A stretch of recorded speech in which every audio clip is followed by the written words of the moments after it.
Hello, everyone. Welcome back to Elevated and Unapologetic. We are diving into some question and answer today. Also, side note, I have mugs. I sell these. Did you know that these are for sale on my website? If you are curious, you can go to elevatedsoul.ca and get your own mug. And then when I go on my podcast, or if you like go live on TikTok or anything, wherever you catch me, I always like to think, this might sound cringe, I don't really care, but I always like to think that when we're having a cup of coffee or tea or whatever together, like right now, like if you're watching this and you're drinking something from this mug, I feel like we're connected. Is that strange? I don't know. I really love this sense of connectivity with you. Through a screen is one thing, but like that's sort of where my brain goes. Also, I made my own nut milk. Why? I'll tell you. TikTok showed me that you can make your own nut milk at home. And I'm like, oh, cool, I'm gonna try this. Do I buy nut milk? No. Nope, I don't buy nut milk. Do I drink it? No, I don't. But was I curious? Yeah, I was. Would I recommend it? Fuck no. I have chunks of cashew in here. I blended it just like the TikTok video said. There's chunks. It's very nutty. You get a snack with your coffee. I would rather have like a biscotti than nuts in my mouth, but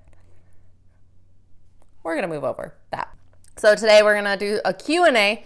I asked you on Meta, ask me some questions for the podcast, and y'all delivered. Now, did you keep it PG? No. Did you keep it PG-13? No. Some of these questions, I was like, are you okay?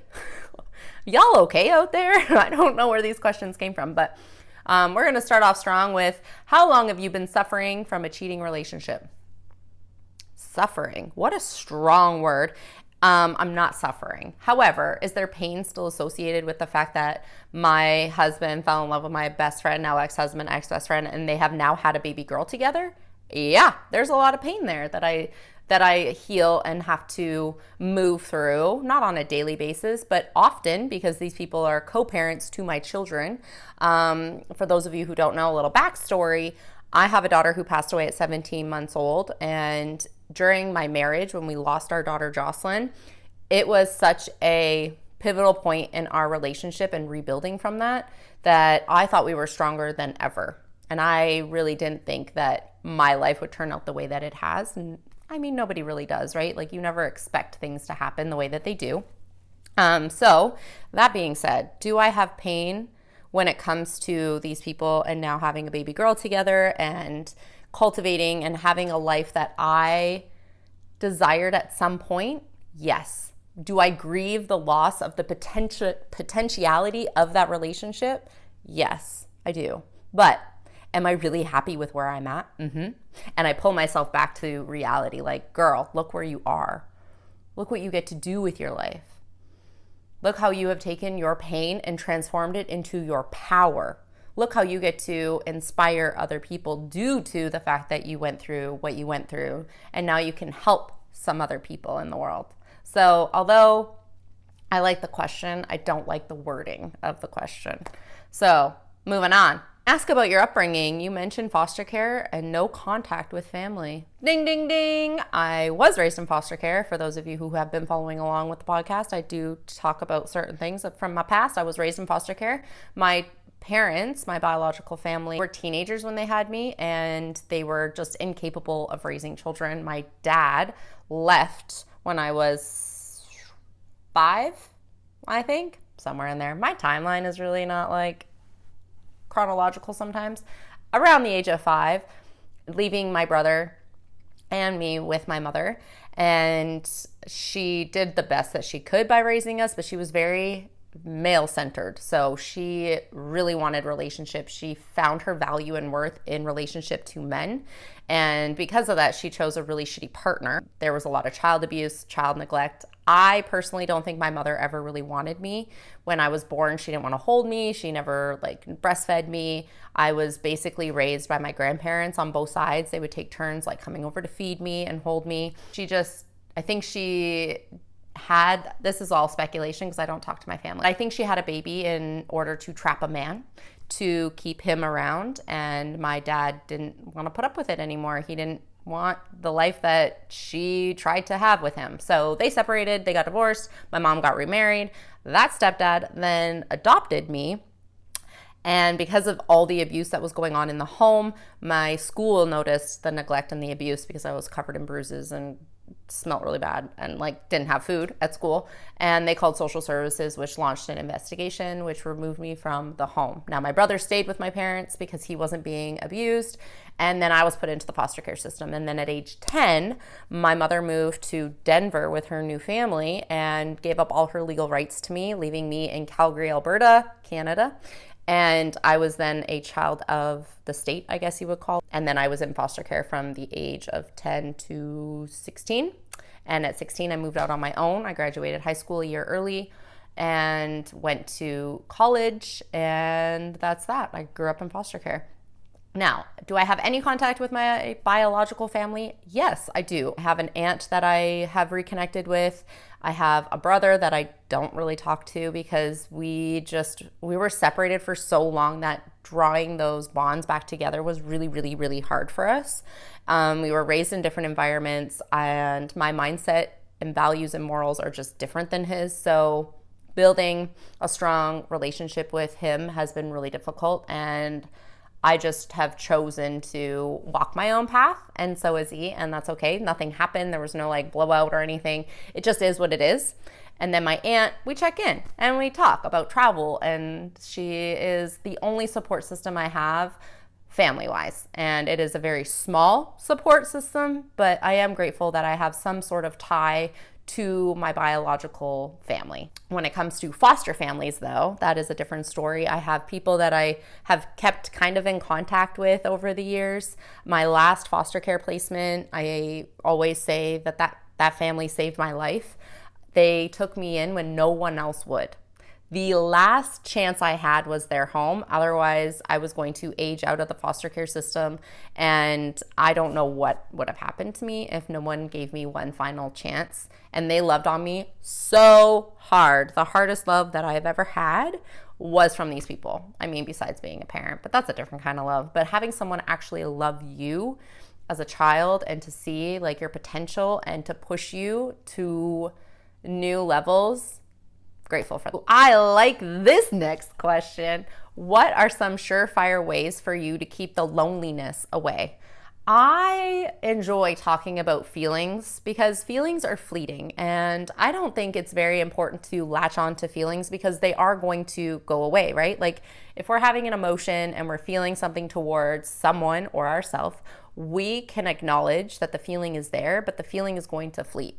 Like that feeling is not going to stay with you as you continue throughout your day. The feeling of loneliness can come in a wave, and just like an ocean, it needs to return, right? So I ride that wave. I allow loneliness to be present in my life. Like, I am feeling lonely. And then I ask, like, why? I'm curious. I am super curious about myself. So I ask myself, why? A lot. And sometimes I say, I don't know, I'm just feeling that way. And then I'm like, you do know. Loneliness can stem from not having a romantic partner. Loneliness can stem from not having family. Loneliness can stem from being in a room full of people and not feeling like you belong. That can be lonely. And I just need to recognize where and why it's coming up for me and to allow myself to feel the loneliness. Now, I am alone and I am my best company. I really do truly enjoy being by myself. I don't know about you, but me, myself, and I, there's a nut. How did it get in my tooth when it's not like I swish it? Sorry. I'm going to try not to talk about my nuts the whole time on this podcast. Where was I going? Oh, I am my own best company. I love hanging out with myself. I really do. Like this little corner over here is my favorite corner in my house. I love this corner, and I will sit here and I will journal, or I will read, or I will stretch and do yoga. Like, there's a plant back there. Look at all the plants. I have mushrooms. Like I love this little corner, and I sit here all the time. It is my space, and I just love hanging out with myself. I think it's so important to be able to vibe out, hang out, and chill with yourself. And I don't know what that looks like for you. Maybe it looks like going on a walk. Maybe it looks like taking yourself on a solo vacation. When's the last time you took a vacation? Also, I don't really say vacation very often because I travel.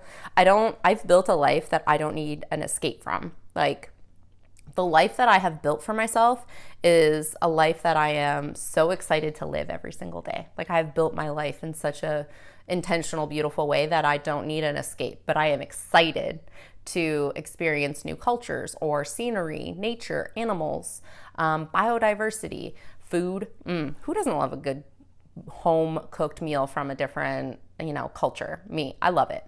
Alcohol. I love tasting new alcohol and how it's fermented and done in different cultures. Like Italy, I love how they grow their own food and produce, and then they ferment their fruits and they make these really delicious liqueurs and their wine. I mean, of course, we love wine, but I'm just saying, I think it's important for you to cultivate a life that you are so proud to be living and excited to be living, because baby, we only get this life. This is it. This is the only life we get. So why the hell would you not be happy with it? Why the hell would you not be intentional with the maybe 75 years or more, if we're fucking lucky? Be so intentional with your life. And is it always going to be rainbows and butterflies? No, it's going to be hard. You're going to have days where you're down and you're going to have emotions because you're human, and that's normal and that's okay. We have lots of dating questions. What did I date you? What is the oldest that you date? So here's the thing about dating, and I'm just going to put this out here and into the atmosphere, into the universe, whatever you want to call it. I am not dating. I am in a relationship, a very serious relationship with myself. And I have no desire at this point in my life to have a romantic relationship. I actually love where I live, and there's no angry man in my house. I love where I live, and there's no woman in my house that I have to tiptoe around because I don't want to trigger her. I love where I live, and I love the life that I've created, and therefore I don't see how anybody would fit. Am I open to receiving love? Yes. Am I open to the possibility? Yes. I am open to all sorts of possibilities, though. Those possibilities are not just about relationship. Those possibilities are about career and platonic relationships, money, abundance, wealth, knowledge, wisdom, information, travel, experiences. I am open to receiving all of the ooey gooey deliciousness that life has to offer. But I am not seeking for a romantic relationship anymore. So I'm going to skim over all of those like dating questions because I am not in that headspace. I am just not in the headspace of me dating. Now, if there's dating questions about like you, we can talk about you. I can give advice for you, but for me, no. So this person must know that I've lost 120 pounds because this question says, I have not had McDonald's in 20 years and sometimes I crave it. Don't you? So me too. I have not had McDonald's in okay, that's a lie. I have not had North American McDonald's in 16 years. And I say North American because I did have McDonald's in Portugal. I have had McDonald's in Spain because their food is so different, and I'm just so curious how that food, the fast food there, tastes. I know what McDonald's tastes like. I know in 16 years it has not changed. I know it's still garbage, and I know it's going to make me feel like shit later. Spoiler alert, they still make you feel like shit in Portugal and Spain too. But it is fun to be able to try new foods as you travel. Like I said before, losing 120 pounds has really changed my life and how I view food. Now, do I still have food noise, and do I still struggle with binge eating and overeating and overconsumption? Yes. Is this something that I'm cognizant of and try to heal and move through on a regular basis? Yes. Am I super restrictive? No. I feel like my health and wellness journey has been very in sync, very in alignment with where I've gone with my spiritual awakening and my spiritual growth and my journey and my career. Like everything has kind of flowed to get me to where I am today. And this version of myself could not come forward if I did not lose the weight, because I move with so much confidence and integrity, and I am a woman of my word. I mean what I say and I say what I mean, and I am humble, but I am confident. I feel like if I didn't lose the weight, I would still be holding myself back because I didn't have the confidence to step into who I am today. And I'm not saying that's because of like my physical body. I'm not saying it's just on a physical level. It is a mental state that I control what goes into my body. I control how far I run. I control how much movement I have in a day. And when I have those moments of overconsumption, like when I have a binge, that's what they call it, when you are over consuming food, I can stop it and I can say, you feel sick, you need to stop eating. And I'm aware of it, and I have to have those conversations with myself, and I allow myself to sit in the discomfort, and then I allow myself to forgive myself, because it is an unconscious programming that I still have to heal through, and that's okay. We're never truly done healing. It's always a journey. It's always like we're moving through things on a personal level, and that's something that I'm still working with and through, and allowing it to come forward and show itself is so important without judgment. I think that's a really big point that I want to drive home. When we are allowing ourselves to bring these emotions or these triggers or these things forward, it's important not to judge ourselves and to shame ourselves. Like, girl, man, human, you have been shamed enough in your life. You do not need to shame yourself.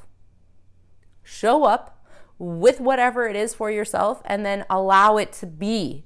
Do not shame yourself, please, for the love of God. And if you notice that you're shaming yourself, you'll be like, no, we're not doing that. That's not welcome here. Shame, vulnerability, authenticity, allowed, welcome. How did you begin a healthy routine after you've struggled for years and failed? How do you get that consistency? I think the consistency is something that I am really good at, because I am a consistent person for myself. I like to show up consistently for myself. Yes, I do. I am the only consistent human in my life. Yep. So I'm going to show up consistently for myself. Now, did I fail? Yeah, we already talked about that. Do I struggle? Yep.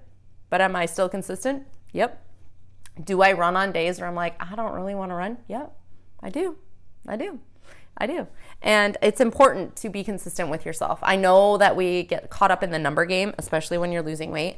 You get caught up in losing the weight at a rapid pace. But I need you to remember, if you're on a health journey, that you did not gain the weight overnight. So therefore, you're not going to lose the weight overnight. This isn't going to come in and just be like, ooh, I lost 5 pounds in 2 days. How is that possible? Did you gain 5 pounds in 2 days? No. Now, does it come off really quickly at the beginning? Yeah, your body is like, whoa, we don't need this. And it gets rid of that weight super quickly. But then you plateau. At that plateau, you need to stay consistent, because your hard work will start paying off. Okay? What kind of exercise besides hiking and walks do you like to do? I really enjoy Pilates. I've picked that up over the last, I want to say like 6 months, I think. And I've noticed such a huge difference in my body. Like, I am stronger, I'm more flexible, I don't have as much knee pain. Like, I ran 10K today, and normally I can't run that far without like giving in, because my knee pain is so bad. But I've really started to see and notice like the muscle strength, there's the word. The strength in my muscles has gotten so much better, and I feel like they're not tight. Like, everything is very expansive. My muscles feel like they're like stretchy. Yeah, I don't know. That's how I feel. And I feel really good. I feel vital. I feel healthy. I feel vibrant. I feel abundant. I feel so good. And I really want everybody to feel this way. We all deserve to feel so good in our body. You only get one. This is it. This is the vessel I have. Am I completely confident in the body that I have? No, I have insecurities just like every other human on the planet. But that does not define me. Also, my body doesn't define who I am and my worth on the planet. I have a lot more to offer than my body. So, but am I proud of the vessel that carries me through my day? Yeah. What is the favorite country you have visited? And also, what's your least and why? Ooh, my favorite country. So I love traveling, as I've mentioned probably 17 times in this podcast. I'm looking at a map. I have a map right here, and it's one of those scratch off maps. I really loved Iceland because it was my first big trip by myself with my children, and it was so beautiful and so magical. And that's when I really got a taste for why and where and what I want to do with my life. Like, I really want to travel. I really want to give my kids experiences rather than stuff. So I focus on that. I don't have a lot of stuff. We are not consumers by any means. We have what we need, and that's enough for us. But we have a richness. We have a richness in travel and love and connection, and I'm so grateful for that. But my favorite country has to be Iceland, followed by Ireland. People in Ireland, I don't know if you have ever been there or if you're from there. Hi, I love your country so much. The people there are so lovely, kind, generous, curious, willing to share their stories, conversationalists. I loved Ireland so much, and I will be going back. And Spain. Spain is my third country that I really enjoyed. I go back there quite often. I have a calling to be in Spain. I can see myself settling in Spain at some point in my life. I'm not too sure where that comes from, but there is a pull for me to be in Spain, and it hasn't gone away in many years. Like, this is the country I've always wanted to go to, and I constantly revisit. So not too sure what the calling is, but I will answer it one day when I'm no longer a huge support for my children. You know what I mean? Like, I'm in the thick of like raising children. So when I no longer have to be that present in their lives, and you know, there's freedom in me choosing to leave, then I will do that. My least favorite country, is it bad to say Portugal? I'm going to say Portugal because my experience in Portugal was not the best. Not because of the people, not because of the culture, but because the way that we traveled Portugal. We did not give Portugal a very good go. I think I need a Portugal redo because I really feel like I got gypped out of some of the most beautiful, spectacular places. We stayed in the cities, and we trained, like we did it by train, so we only saw major cities. We didn't really get a full perspective of the country, of the people, of what they're about, and that I feel like I've been robbed of, and that's why I kind of left a sour taste in my mouth. Would you rather go back in time or into the future? You know what's interesting about this question is I have been talking about time a lot recently, and I think time is nor the past or future. I think time is happening all at once right now. And when you put time in a container and you try to see what's going on with time, there is no past, there is no future, there is just now, right? So, I mean, if I step out of that ideology, that theory, and I think outside of that, I would say neither. Because going backwards with the knowledge that I have now would only hinder me in that time frame, versus going forward would make me either feel really sad or excited for society, for us to catch up to where we're going. I think this is the problem. I don't think like a lot of people. My brain doesn't work that way. And so it's hard for me to put myself in that situation of like the unknowing of what I know, right? Like, you can't unknow what you know. Ignorance is bliss. And I think that because I have this idea in my head and the visualization of like what time looks like when you put it in a container, it is just energy bouncing around, and the energy that happened in the past is also happening in the future. And part of me thinks that time is always happening at the same time. So whether you're in the future or you're in the past, time is still happening simultaneously.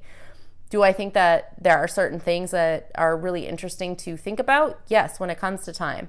Like, we're learning a lot about the Egyptians. They've left us clues for us to find. Is our past catching up to the future, or is our future helping us in our past? Like, is time travel a possibility, and they're coming back leaving us clues that we're finding to help us with the future? You know, I don't know. I like this question. My brain goes in different directions, and it works on a really weird way. I'm not too sure why, but that's what my brain does. So that's a long-winded question. Answer, sorry. What is coaching? Is it like therapy? Should I just do therapy first, or should I do coaching? I'm confused. I love your videos. Coaching and therapy, Two separate things coincide. I think they make a really cool couple. I like this. I think that if you have not done any therapy or coaching before, start therapy. They bring the science that can help you not only go to your trauma, like help you bring up past traumas and help you really dig in on where it is and how to get there and how to heal that, but they give you tools necessary to move into coaching. You need the language and you need the self-awareness. You need the ability to sit with yourself to heal and grow. And the only way that you can get to that part is by therapy, because they really do allow you to center yourself. A good therapist will allow you to go backwards while still moving forwards. And you bring with you this new awareness of where you were to get to where you are, moving you forward with that awareness, if that makes any sense. I really love the relationship between coaching and therapy. I tell all my clients that I believe they should stay in therapy while doing coaching, because I am guiding you and holding you accountable to do the things that you are already doing in therapy. Your therapist, I've noticed, not a lot of therapists hold you accountable. So they might say, great session, have a great week, we'll see you next week, and that's that. They close the door and they don't see you for a week. Me, on the other hand, the door stays open. We have communication throughout the week. How are you doing? What are you working through? Did you do the steps? Did you take those steps that we talked about in our coaching call? Number one, I want you to get your value out of your sessions with me. Number two, I want you to have growth. The whole purpose of this, the whole purpose of working with me is so that you see the growth, is that you see where you're going and how to get there. Okay? And I want to get you there. So actionable steps, holding you accountable, is all me doing the coaching.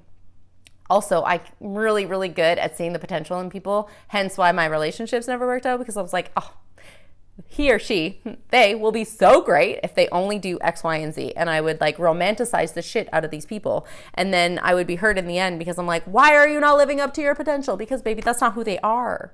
You have to take people at face value. So coaching allows me to use this skill to see like, holy shit, you're so great. Now let me show you your greatness. And I love that part of coaching. So if you're interested in coaching, sessions are open, link in the bio. And let's see. How many more questions do we have? Do you love Florida? I do love Florida. How are you? I am so great. I am doing fabulous. So good. How are you? How are you feeling out there? How are you doing wrapping up this podcast now? What did we learn today? We learned not to make nut milk. We learned that, and we learned the difference between coaching and therapy. I think it was a great session. I liked this. I'm going to do this more often.